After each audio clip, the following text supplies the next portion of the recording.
بسم اللہ الرحمن الرحیم۔ عین الفقر شریف، تصنیف لطیف حضرت سلطان باہو رحمۃ اللہ علیہ۔ باب ہشتم، احوال ذکر عشق و محبت و فقر فنا فی اللہ وصال۔ جان لے کہ عشق بلند پروازی کا نام ہے، مکھی چاہے ہاتھ ملے یا سر مارے، یا ہزار ہاں اڑانے بھرتی پھرے، پروانے یا شہباز کے منصب و مرتبے پر نہیں پہنچ سکتی۔ اسی طرح زاہد جتنی بھی ریاضت کر لے، صاحب راز نہیں بن سکتا۔ جان لے کہ عشق کی تعلیم مدرسے کے کسی بھی امام نے نہیں دی، کیونکہ عشق ایک بار گراں ہے۔ عشق کی ریت جہاں بھر سے بیگانگی ہے۔ جان لے کہ عشق مرگ جان کا طالب ہوتا ہے، کہ اسے لا مقام میں پہنچنا ہوتا ہے، اور لا مقام میں مر کر ہی پہنچا جا سکتا ہے۔ مرگ عاشق باعث وصل ہے، جس طرح کہ دہقان کو خوشی کا باعث زرعی فصل سے ہے۔ عاشق فقیر ہوتا ہے۔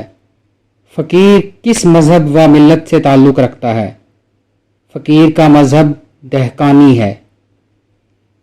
دہقانی مذہب کون سا ہے؟ دہقان جس چیز کا بیج بوتا ہے اسی کی فصل اٹھاتا ہے۔ حضور علیہ الصلوۃ والسلام کا فرمان مبارک ہے، اعمال کا دار و مدار نیتوں پر ہے۔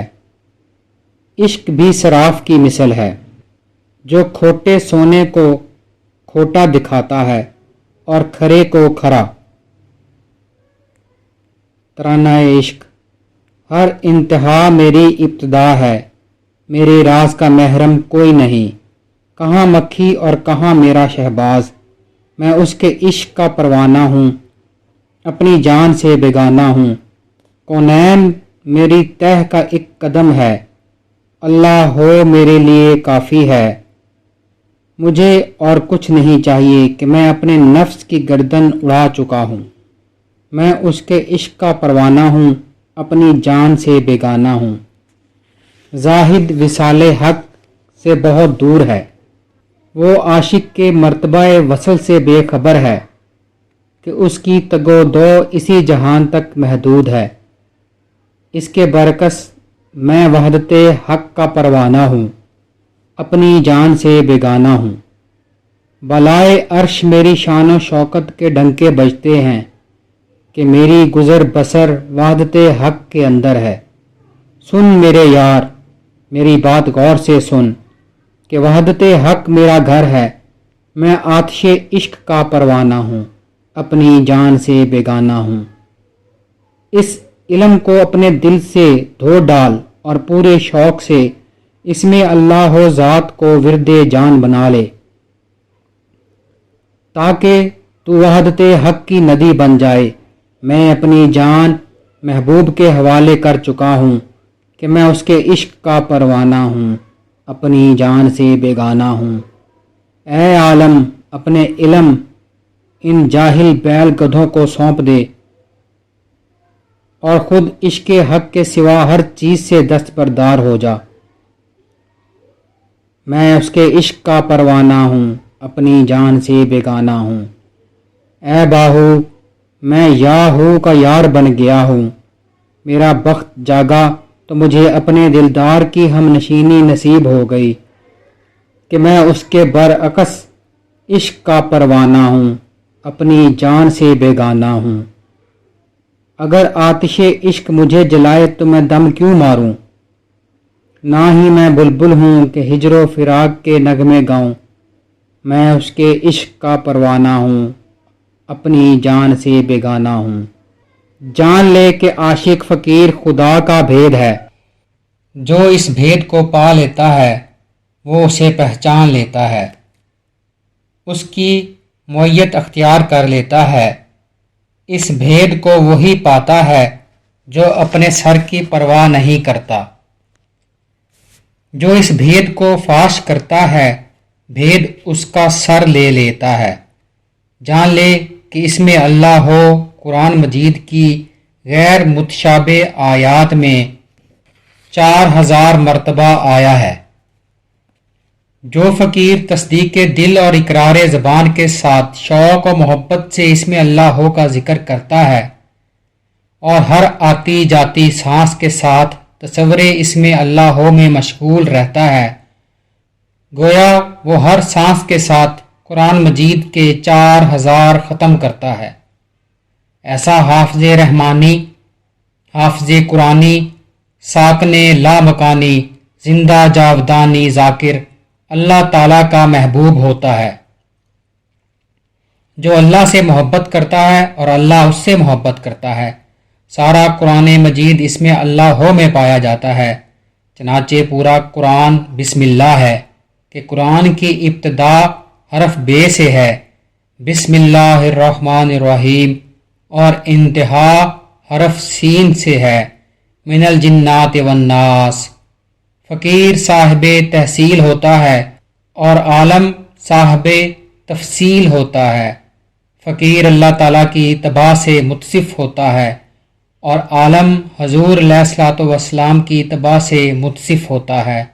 حضور علیہ الصلوۃ والسلام اور ذل اللہ بادشاہ دونوں اولو الامر ہیں۔ حضور علیہ الصلوۃ والسلام اور اولو الامر کی اتباع اللہ تعالیٰ کی اتباع یعنی فقر کی تابع ہے۔ فقراء فنا فی اللہ غیر ما سوائے اللہ کے لحاظ سے فنا ہوتے ہیں۔ بیت اگر حالت وصال میں ہر چیز کا خوف لاحق رہے تو فقر فنا فی اللہ ہونا محال ہے۔ اگر فقیر خدا سے جدا رہے تو محتاج ہوتا ہے، اور اگر اذا تم الفقر فہو اللہ کے مرتبے پر پہنچ جائے تو فرمان الہی واللہ الغنی وانتم الفقراء کا مظہر بن کر ان اللہ علی کل شیء قدیر کے مرتبے پر فائز ہو جاتا ہے اور اسے اپنا ہر مقصود حاصل رہتا ہے۔ اس مقام پر وہ نفس و دنیائے مردود سے جدا ہو کر خلوت نشین ہو جاتا ہے۔ ایسی مبارک خلوت میں نہ وہ خدا ہوتا ہے نہ خدا سے جدا ہوتا ہے۔ اس کی اس حالت کو یوں بیان کیا جا سکتا ہے کہ جیسے چہرہ آئینے میں ہو یا آئینہ چہرے کے روبرو یا آئینہ آئینے کے روبرو، یا بارش کا قطرہ کہ اگر دریا میں گرے تو قطرہ نہیں رہتا بلکہ دریا بن جاتا ہے۔ حدیث قدسی میں فرمان حق تعالی ہے، انسان میرا بھید ہے اور میں انسان کا بھید ہوں۔ فقر کیا چیز ہے؟ فقر حضرت محمد مصطفیٰ صلی اللہ علیہ وآلہ وسلم کا ورثہ ہے، جس کی ابتدا بھی شریعت اور انتہا بھی شریعت ہے۔ کامل و پختہ مرد وہ ہے جو کسی بھی حالت میں شریعت سے قدم باہر نہ رکھے، خواہ وہ وقت الست سے صاحب اسرار ہو کر حالت سکر و مستی میں ہو، یا حالت قبض و بست میں، یا حالت عشق و محبت میں ہو۔ اگر وہ شریعت سے باہر قدم رکھے گا تو اس کے تمام مراتب خاص سلب ہو جائیں گے، خواہ وہ حالت سکر میں سرگرداں ہی کیوں نہ نظر آتا رہے۔ رزق تو مقدر ہو چکا، اس کے لیے سرگردانی کیسی؟ خدا خود پہنچاتا ہے، اس کی جستجو کیسی؟ رزق تو آدمی کو اس طرح تلاش کرتا ہے جس طرح کہ موت آدمی کو کہیں بھی نہیں چھوڑتی، رزق بھی آدمی کو موت کی طرح کہیں نہیں چھوڑتا۔ راہ فقر میں انسان کو 3 مشکل مقامات پیش آتے ہیں۔ اول مقام دنیا کہ اس میں رجوعات خلق اور اہل دنیا سے جان چھڑانا مشکل ہوتا ہے، یہ مقام ناسوت ہے۔ اگر آدمی اس میں مشغول ہو جائے تو اہل ناسوت ہی رہتا ہے۔ دوم مقام عقبہ کہ اس میں باطنی مشاہدات نصیب ہوتے ہیں۔ اگر کسی کو خواب یا مرتبے میں باغ و بہار بہشت نظر آئے اور وہ اسے پسند کر بیٹھے تو وہ اہل ملکوت و اہل جبروت ہی رہتا ہے۔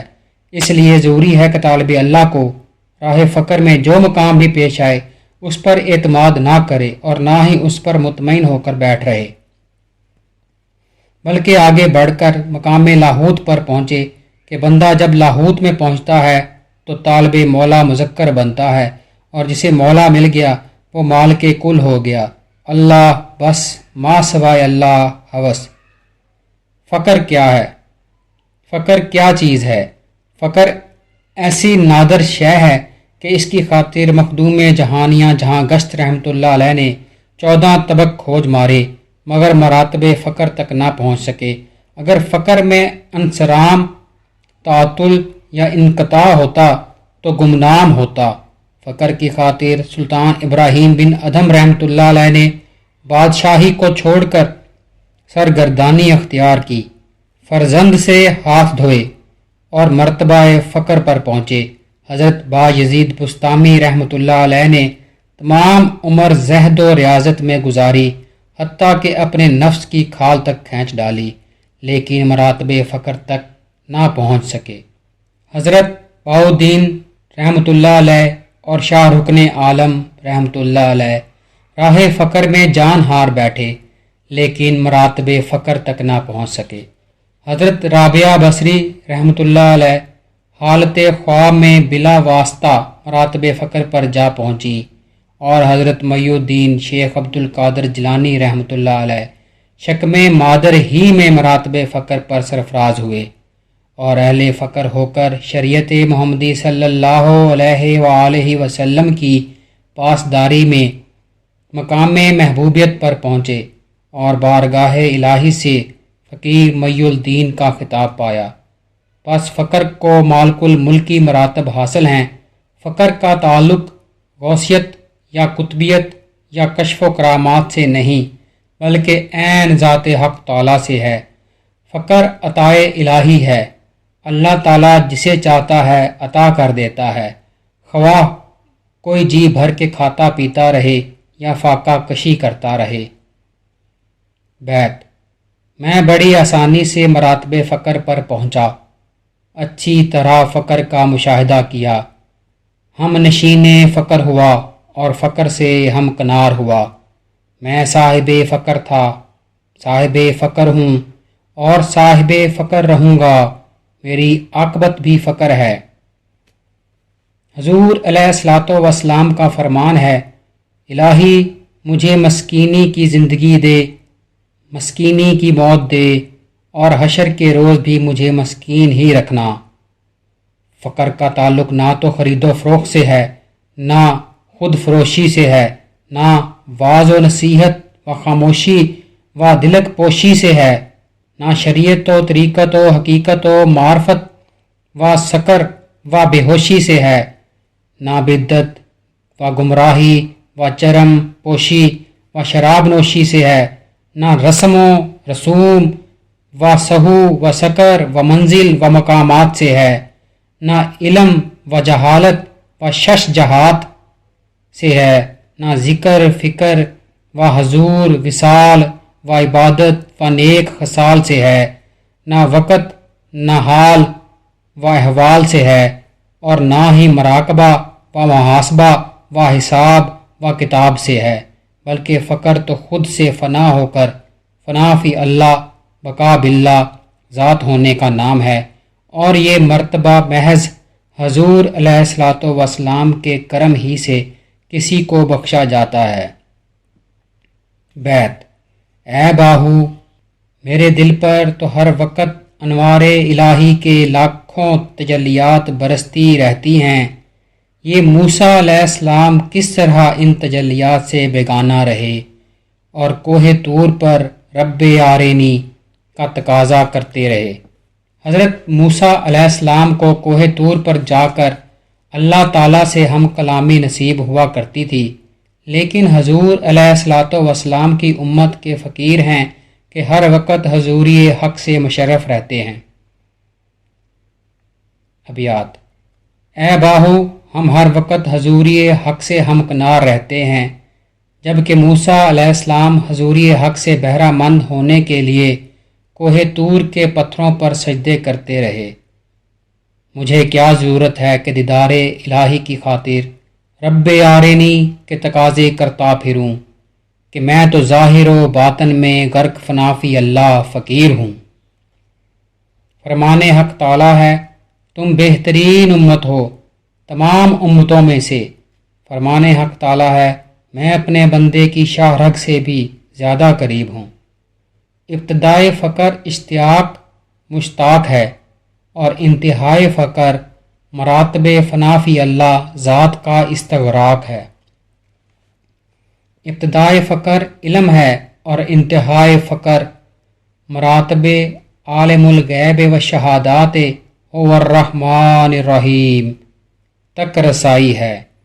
ابتدائے فقر ففروا الی اللہ اور انتہائی فقر قل هو اللہ احد ہے۔ ابتدائے فقر ازل ہے اور انتہائی فقر ابد ہے۔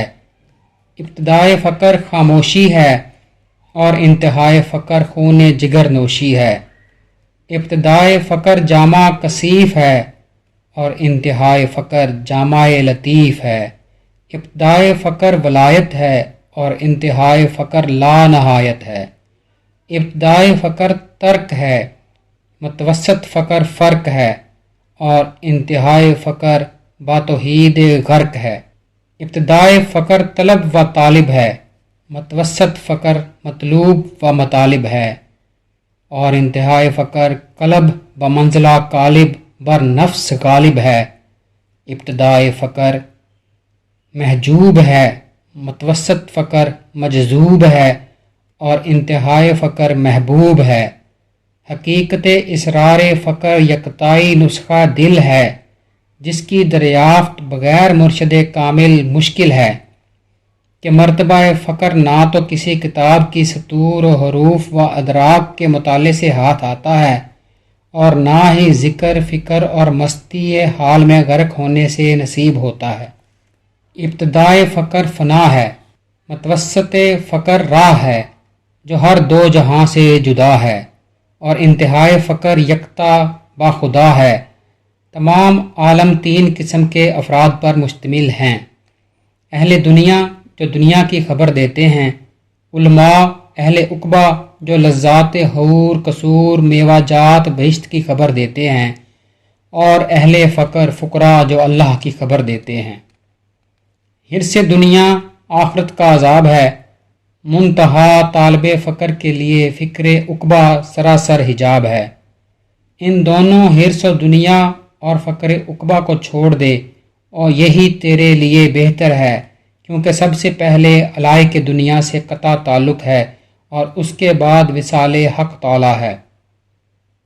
فقراء کے لیے غرق فی التوحید ہونا بہتر ہے، ہزار مراتب موسیٰ کلیم اللہ محرم کلام الہی سے کہ غرق فی التوحید ہونا مرتبہ محمد رسول اللہ صلی اللہ علیہ وآلہ وسلم ہے، جو فقر کی معراج ہے۔ صاحب فقر پر دنیا و عقبہ دونوں حرام ہیں۔ ابتدا فقر عبودیت ہے اور انتہا فقر ربوبیت ہے۔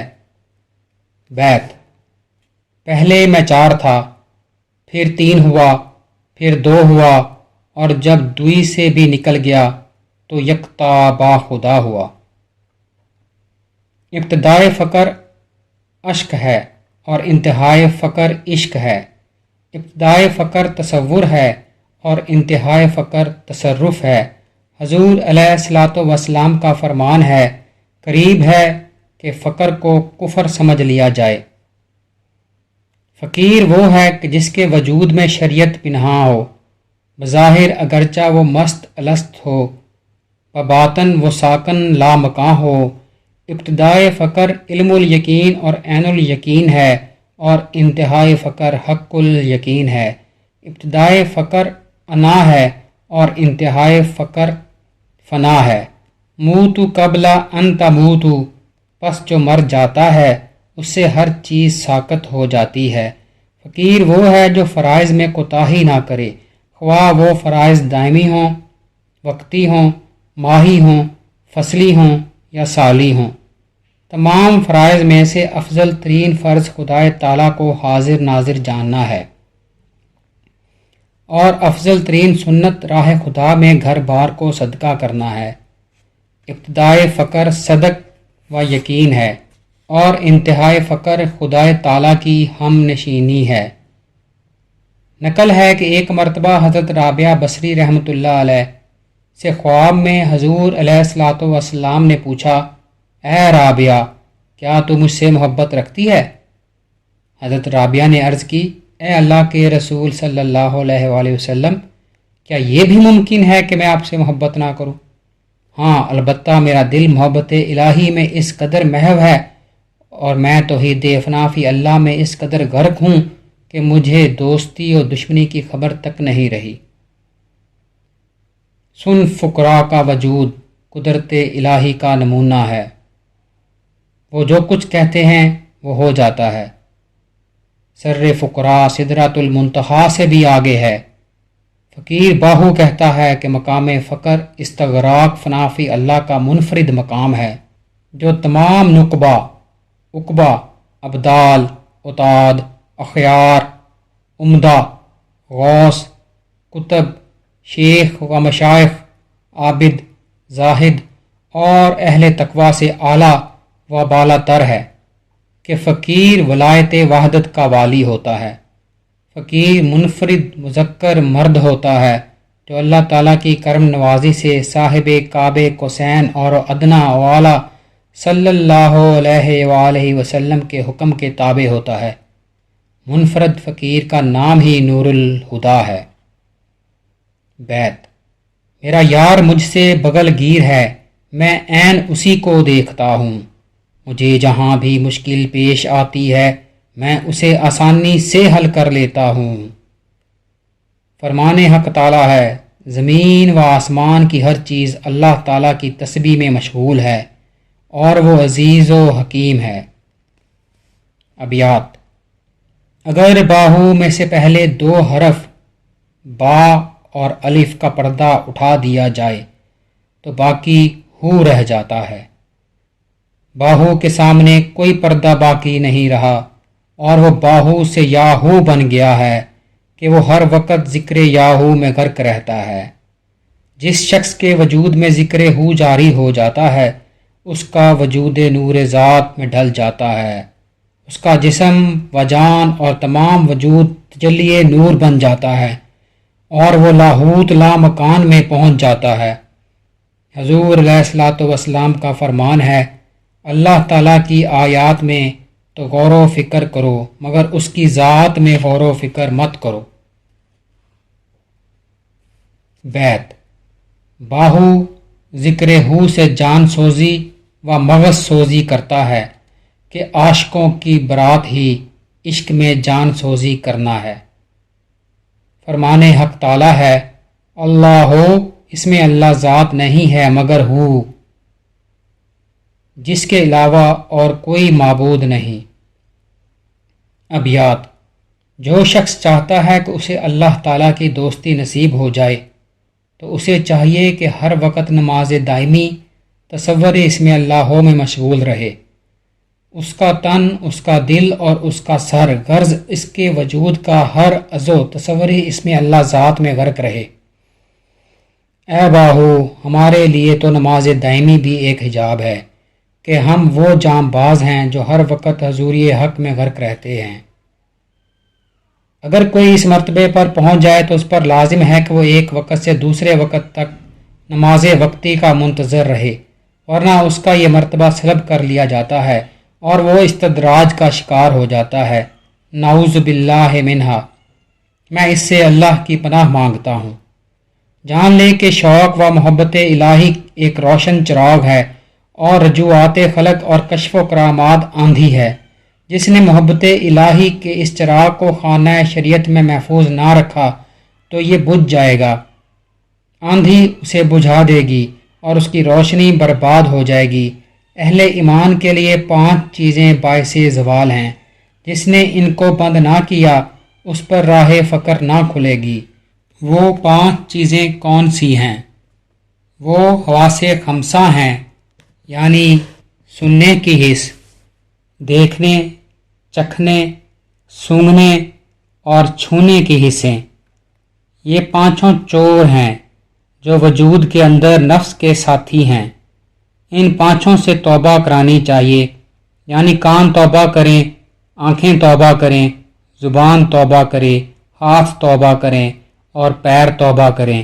جن باتوں کا سننا درست نہیں انہیں مت سنیں، جس چیزوں کا دیکھنا درست نہیں انہیں مت دیکھیں، جن باتوں کا کہنا درست نہیں انہیں مت کہیں، جن چیزوں کا پکڑنا درست نہیں انہیں مت پکڑیں، اور جہاں جانا درست نہیں وہاں مت جائیں۔ سن، عالم فاضل، قاضی مفتی اور حاکم بادشاہ شریعت کے مطابق لوگوں کا محاسبہ ہزارہ مرتبہ کرتے ہیں، لیکن اپنا محاسبہ عمر بھر ایک بار بھی نہیں کرتے۔ صرف فقراء ہی ہیں جو ہر وقت اپنا محاسبہ کرتے ہیں۔ اس محاسبے میں عشق کا قاضی حکم دیتا ہے کہ نفس کو قتل کر دیا جائے، محبت کا مفتی فتویٰ دیتا ہے کہ نفس کی گردن مار دی جائے، ذکر فکر کا حاکم حکم دیتا ہے کہ نفس کو اخلاص باللہ کی زنجیر سے باندھ کر قید کر دیا جائے، اور شریعت محمدی صلی اللہ علیہ وآلہ وسلم اشارت و بشارت دیتی ہے کہ نفس کے گلے میں طوق بندگی ڈال دیا جائے۔ مجھے تعجب ہوتا ہے ان لوگوں پر جو دوسروں کا محاسبہ کرتے ہیں اور انہیں عذاب قید میں مبتلا کرتے ہیں، لیکن اپنا محاسبہ نہیں کرتے۔ حضور علیہ الصلوۃ والسلام کا فرمان ہے، میری امت پر ایک وقت ایسا آئے گا کہ وہ قرآن بھی پڑھیں گے اور مساجد میں نمازیں بھی پڑھیں گے، لیکن ان کے دل ایمان سے خالی ہوں گے۔ سن، بکثرت پارسائی اور زیادہ علم حاصل کرنا فرض نہیں ہے، اور نہ ہی بکثرت اطاعت کرنا فرض ہے، البتہ علم پر عمل کرنا اور گناہوں سے بچنا فرض ہے۔ پارسائی اور علم اسی کے پاس ہے جو خود کو گناہوں سے بچاتا ہے کہ گناہوں سے بچنا فرض ہے۔ جو شخص اپنی راتیں نماز میں اور دن روزے سے گزارتا ہے لیکن گناہوں سے باز نہیں آتا اور ہر وقت گناہوں میں ڈوبا رہتا ہے تو اس کی نماز روزے کا کوئی فائدہ نہیں۔ بس معلوم ہوا کہ طالب دنیا استاد سے علم نہیں سیکھنا چاہیے کہ فرمایا گیا ہے صحبت کی تاثیر ہوتی ہے۔ فرمان حق تعالی ہے، ادعو الی سبیل ربک بالحکمت والموعظۃ الحسنات، راہ حق کی طرف لوگوں کو حکمت اور دانائی سے بلاؤ۔ اسی طرح طالب دنیا مرشد یا بادشاہ و ملوک و عمراء کے ساتھ اٹھنے بیٹھنے والے مرشد سے تلقین نہیں لینی چاہیے کہ اس کے وجود میں ان کی مجلس کی تاثیر ضرور ہوگی۔ حضور علیہ الصلوۃ والسلام کا فرمان ہے، حب دنیا ظلمت ہے، دنیا کی مرادوں کے پیچھے وہ آدمی بھاگتا ہے جو بے شرم ہو۔ اگر کوئی اہل دنیا کسی طالب اللہ سے کہے کہ دنیا قبول کر لے ورنہ میں تیری گردن اڑاتا ہوں، تو طالب اللہ کے لیے بہتر ہے کہ وہ مرنا قبول کر لے، لیکن دنیا قبول نہ کرے کہ دنیا خدا کی دشمن ہے اور اس پر اللہ کا غضب ہے۔ اللہ تعالیٰ دنیا کو ہر روز 70 بار حکم دیتا ہے کہ خبردار، میرے دوستوں کے قریب مت جانا، ان سے دور رہے اور ان کے سامنے خود کو بدصورت و بدنما و سیاہ بنا کر پیش کر، تاکہ میرے دوست تجھ سے گریز کریں اور تجھے نہ چاہیں، تجھ سے توبہ کریں اور تیرے ساتھ واسطہ نہ رکھیں۔ میں تیرے دوستوں کو نہیں چاہتا، تو بھی میرے دوستوں کو نہ چاہ۔ جو عالم علم سے زیادہ فائدہ اٹھاتا ہے اس سے دین کا فائدہ اٹھ جاتا ہے۔ جو شخص اس بہانے مال و دولت جمع کرتا ہے کہ میں اس سے مستحق مسلمان فقیروں اور مسکینوں کی حاجت روائی کروں گا، تو یہ محض اس کا مکر و فریب ہے جس سے وہ بکثرت مال جمع کرتا ہے۔ اہل دنیا کو طاعت، ذکر فکر اور خلوت میں مزہ نہیں آتا۔ ابیات باہو۔ رسول اللہ صلی اللہ علیہ وآلہ وسلم نے دنیا کو 3 طلاقیں دیں۔ بھلا جس عورت کو 3 طلاقیں دے دی جائیں اسے قبول کرنا کہاں روا ہے؟ دنیا کو 1 طلاق، 2 طلاق، 3 طلاق۔ جو شخص دنیا کو اچھا سمجھتا ہے وہ منافق ہے۔ جان لے کہ سوال 2 قسم کا ہے۔ طلب حرام کا سوال، یہ سوال حرام ہے، اس کے متعلق حضور علیہ الصلوۃ والسلام کا فرمان ہے، سوال کرنا حرام ہے۔ مطالبات شیطانی کے لیے سوال، ہوائے نفسانی کے لیے سوال، کھانے پینے اور حفظ دنیا فانی کے لیے سوال اور اس سے ملتے جلتے دیگر تمام سوال حرام ہیں۔ طلب حلال کا سوال، یہ سوال حلال ہے۔ جو سوال محبت الہی کی طلب میں اللہ تعالیٰ سے کیا جائے مطلق حلال ہے۔ اگر یہ سوال حرام ہوتا تو اللہ تعالیٰ ہرگز نہ فرماتا سوالی کو مت جھڑکو۔ فقیر کا سوال بھی ذکر اللہ ہو ہے اور ذکر اللہ ہو حلال ہے۔ نیکی کی راہ دکھانے والا بھی نیکی کرنے والا ہوتا ہے، لیکن فقیر کے اوصاف کیا ہیں؟ فقیر ہمیشہ نفس کافر سے جنگ و جہاد لڑائی کرتا رہتا ہے، جس سے اس کا نفس پریشان و بے قرار رہتا ہے۔ وہ ایک عاشق غازی ہوتا ہے جو ہمیشہ خدا کی رضا پہ راضی ہوتا ہے اور اپنے نفس کا محاسبہ کرنے والا مفتی قاضی ہوتا ہے۔ عاشق روز ازل سے راضی بقدر و قضا طالب خدا ہوتا ہے، جو ہر وقت ذکر اللہ ہو میں مشغول رہتا ہے اور ایک دم کے لیے بھی ذکر اللہ ہو سے غافل نہیں ہوتا۔ ایسے عاشق فقیر پر لازم ہے کہ وہ طہارت دل کے ساتھ گداگری کرے۔ جس فقیر میں یہ اوصاف نہیں اس پر گداگری حرام ہے کہ وہ نفس پرست حرام زادہ ہے۔ بیت باہو، ہم اپنے نفس کو در بدر کی گدائی سے ذلیل و خوار کرتے ہیں کہ وہ ہمارا دشمن ہے اور ہم اس کے دشمن ہیں۔ گداگری اس طالب علم پر حلال ہے جو طلب دنیا کی بجائے محض رضائے الہی کی خاطر علم حاصل کرتا ہے۔ ایسے طالب علم کا وجود اس کے ظاہر و باطن کی گواہی دیتا ہے۔ جو شخص طلب دنیا کی خاطر علم حاصل کرتا ہے اس پر گداگری و سوال حرام ہے۔ فرمان حق تعالی ہے، اے نبی صلی اللہ علیہ وآلہ وسلم، آپ فرما دیں کہ متاع دنیا قلیل ہے اور اس کا طالب بخیل ہے۔ طالب اللہ کے لیے ضروری ہے کہ وہ اپنے دل پر تصور سے 99 اسماء باری تعالیٰ کا نقش جمائے تاکہ اس کا دل حب دنیا سے پاک ہو جائے۔ لا الہ الا اللہ محمد رسول اللہ، اشہد ان لا الہ الا اللہ وحدہ لا شریک لہ واشہد ان محمدًا عبدہ ورسولہ۔ جو شخص اللہ تعالیٰ کے 99 اسماء حسنہ کا نقش اپنے دل پر جما کر اس کا مطالعہ کرتا رہتا ہے وہ صاحب محبت و صاحب شوق ہو جاتا ہے۔ ابیات، اے باہو، الف اللہ ہی تیرے لیے کافی ہے، تو بے کی جستجو مت کر، اللہ ہو کے سوا ہر چیز کا نقش اپنے دل سے مٹا دے۔ اے باہو، ہمارا ایمان ہی ذکر اللہ ہو ہے جو حضور علیہ الصلوۃ والسلام کی کرم نوازی سے ہی نصیب ہوتا ہے۔ میرا ارادہ ہوا کہ جا کر خانہ کعبہ کا طواف کراؤں تو خانہ کعبہ سے آواز آئی کہ پہلے اپنے دل کو نقوش غیر سے پاک کر اور پھر میرے پاس آ۔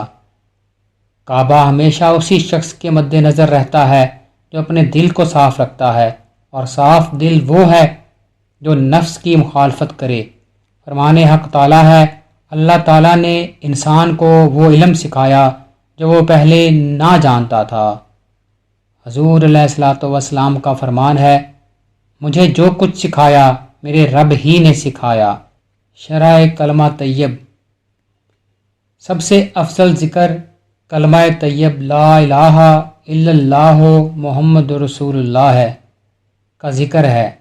حضور علیہ الصلوۃ والسلام کا فرمان ہے، جو شخص نماز پڑھنے کے بعد بلند آواز سے مد کھینچ کر کلمہ طیب لا الہ الا اللہ محمد رسول اللہ کا ذکر کرتا ہے اس پر آتش دوزخ حرام ہے۔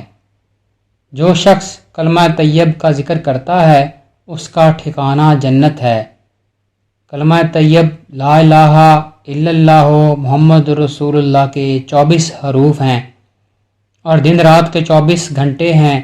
جب انسان کہتا ہے لا الہ الا اللہ محمد رسول اللہ تو کلمہ طیب کا ہر حرف اس کے ہر گھنٹے کے گناہوں کو جلا کر اس طرح ختم کرتا ہے جس طرح کہ آگ لکڑی کو جلا کر ختم کرتی ہے۔ حضور علیہ الصلوۃ والسلام کا فرمان ہے، اللہ تعالیٰ نے فرمایا ہے کہ کلمہ طیب میری پناہ گاہ ہے، جو کوئی اس پناہ گاہ میں آ جاتا ہے وہ میرے غضب سے محفوظ ہو جاتا ہے۔ جو شخص ایک ہی نشست میں 40 بار لا الہ الا اللہ محمد رسول اللہ پڑھ لیتا ہے، اس کے 70 سال کے گناہ بخش دیے جاتے ہیں، اور اس کی وجہ یہ ہے کہ ابتدا و انتہا کا تمام علم دین میں رکھ دیا گیا ہے، اور دین کلمہ طیب میں ہے۔ تمام کتابیں کلمہ طیب کی شرح ہیں۔ تیرا محبوب ہر وقت تیرے ساتھ ہے، اگر تو اسے دیکھنا چاہتا ہے تو اسے اپنے آئینہ دل میں تلاش کر، لیکن یاد رکھ کہ جو آئینہ زنگار و قدورت سے آلودہ ہو کر سیاہ ہو جاتا ہے اس میں انوار یار کے جلوے نمودار نہیں ہوا کرتے۔ بس تجھے چاہیے کہ اپنے آئینہ دل کو صاف کر کے قدورت سے پاک رکھ کہ پاک دل میں خطرات بد پیدا نہیں ہوتے۔ جو شخص زندگی میں 100 بار لا الہ الا اللہ محمد رسول اللہ پڑھ لیتا ہے، اللہ تعالیٰ اس کے 7 اندام پر آتش دوزخ حرام کر دیتا ہے۔ بندہ جب کلمہ طیب کا ذکر کرتا ہے تو کلمہ طیب جا کر عرش الہی کے ستون کو ہلاتا ہے۔ بارگاہ الہی سے فرمان ہوتا ہے، اے ستون تھم جا۔ ستون عرض کرتا ہے، الہی جب تک تو ذکر کلمہ طیب کو بخش نہیں دیتا میں کس طرح تھم سکتا ہوں؟ فرمان ہوتا ہے، میں نے اسے بخش دیا۔ کلمہ طیب بہشت کی چابی ہے۔ حضور علیہ الصلوۃ والسلام کا فرمان ہے، جو شخص کلمہ طیب لا الہ الا اللہ محمد رسول اللہ کا ذکر کثرت سے کرتا ہے اسے دوزخ کی آگ ہرگز نہیں جلاتی۔ حضور علیہ الصلوۃ والسلام کا فرمان ہے، رسمی اور رواجی طور پر کلمہ طیب پڑھنے والے تو کثیر ہیں، مگر اخلاق سے کلمہ طیب پڑھنے والے بہت قلیل ہیں۔ جس نے کلمہ طیب لا الہ الا اللہ محمد رسول اللہ پڑھ لیا وہ بلا حساب و بلا عذاب جنت میں داخل ہو گیا۔ جس شخص کو تصدیق کے دل حاصل نہیں اس کے زبانی اقرار کا کوئی فائدہ نہیں۔ حضور علیہ الصلوۃ والسلام کا فرمان ہے، اقرار زبان سے کرو اور تصدیق دل سے کرو۔ اگر روپیے کے سکے پر لا الہ الا اللہ محمد رسول اللہ کی مہر درست و صاف ہو مگر اس کے اندر سیم و زر کھوٹا ہو اور اسے آگ میں تپا کر پانی میں ڈالا جائے تو کھرا ہونے کی صورت میں جوش دکھاتا ہے، اور اگر کھوٹا ہو تو سیاہ و شرمندہ ہو کر خاموش رہتا ہے۔ بس ہر چیز کا دار و مدار تصدیق کے دل پر ہے۔ تصدیق کے دل کہاں سے نصیب ہوتی ہے؟ ذکر قلب سے۔ ذکر قلب کہاں سے حاصل ہوتا ہے؟ شیخ مرشد واصل سے۔ شیخ مرشد واصل کسے کہتے ہیں؟ شیخ مرشد واصل دل کو زندہ کرنے والا اور نفس کو مارنے والا ہوتا ہے۔ بھلا کیسے پتہ چلے کہ یہ شیخ دل کو زندہ کرنے والا ہے؟ جس طرح زبان بظاہر گوشت کا ایک ٹکڑا ہے اسی طرح دل بھی بظاہر گوشت کا ایک ٹکڑا ہے۔ جس طرح زبان بلند آواز سے اللہ کا نام لیتی ہے اسی طرح دل بھی بلند آواز سے اللہ کا نام لیتا ہے، جسے بندہ خود بھی سنتا ہے اور ساتھ بیٹھے ہوئے دوسرے لوگ بھی سن سکتے ہیں۔ لیکن شیخ کی پہچان یہ ہے کہ وہ سنت رسول صلی اللہ علیہ وآلہ وسلم کو زندہ کرتا ہے اور بدعت کو مٹاتا ہے۔